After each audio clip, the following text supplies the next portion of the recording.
এখনো তো আপনি অ্যাক্সিডেন্ট করছিলাম আপনি আর আমি। আপনি ভেঙে যেতেন আমি পড়ে যেতাম। ধনে পাতা কত করে?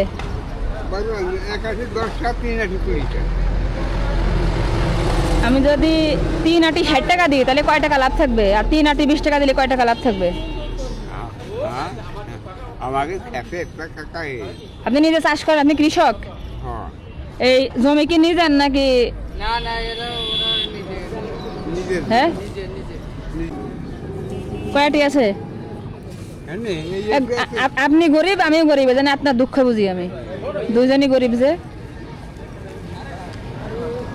কয়টি আছে গুনেন, কিনে নিয়ে যাই। হ্যাঁ আচ্ছা আচ্ছা, আপনারা দিলি কি আপনি বেচতে পারবেন? বেচতে পারবেন? আর কয়টি আছে মধ্যে ওর ভিতর?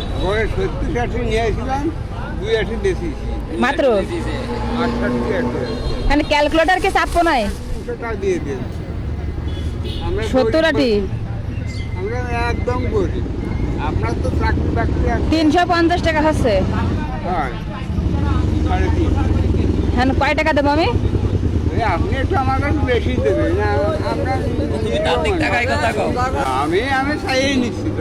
ঠিক আছে, তাহলে ওইগুলো আপনার দোকান ক্লোজ করে চাচারে দেন, চাচা বিক্রি করুক কলার সাথে।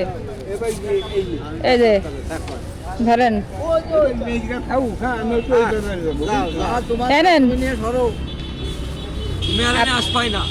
আপনি 400 টাকা, আমার 100 টাকা ফেরত দেওয়া লাগবেন না, গরিব মানুষ, আপনার দুঃখ আমি বুঝি। আপনি 500 টাকা রেখে দেন,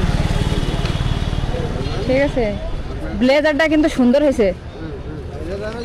হ্যাঁ সেই না, সুন্দর লাগতেছে। হ্যাঁ, দোকান এখন দুটো ছেলে একটা করে দিলাম। জি ভাই, ভালো আছেন? এই তো আলহামদুলিল্লাহ। ভাই আঙ্কেল ভালো আছেন? যাক, আমি এই যে কোথাও দাঁড়াইলে আপনারা আমাকে বলেন যে দেখা হয়েছে, ভালো লাগেছে, এটা আমার ভালো লাগে। আমি চাই যে মাঝে মধ্যে আপনাদের সঙ্গে দেখা হোক আমার। জি, ওয়ালাইকুম আসসালাম ভাই। ও আচ্ছা, ভালো আছেন না? কারণ মাগুরায় কি আমার মতো মানুষ হওয়ার দরকার না? দুই একটা আমি কি করে বানাবো? আমি শিখাই দিয়া লাগে? আমার কি করে শিখাইতেছে? আমি তো নিজের থেকে সবকিছু করি। তা তো অবশ্যই ভাই, আমার বাড়ির কাছে হলে আমি 2 আটি নিয়ে যেতাম না। অনেক দূর টাইম নিতে গেলে পাতা সব রাস্তায় থেকে যাবে না। না না, লাগবে না।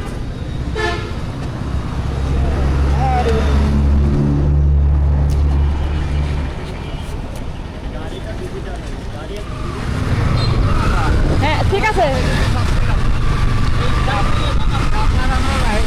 রাইখে দেন আমার। থাকলে তো ভালো, আপনাদের এলাকার মানুষের জন্য ভালো হবে। আমি থেকে গেলে আপনাদের এলাকার মানুষের জন্য ভালো হবে। কে বলে আমার কথা? এমপি অমিত নেতা আমাকে চেনে নাকি? নেতা কি আমাকে চেনে নাকি?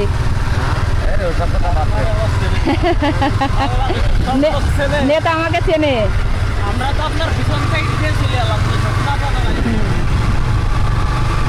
যাক, ভালো মানুষ, উনি তো এবারে মন্ত্রী হয়েছে আমাদের যশোর থেকে। তাহলে ঠিক আছে ভাই, দেখাবেন আবার, আসি। হ্যাঁ আচ্ছা, আসসালামু আলাইকুম।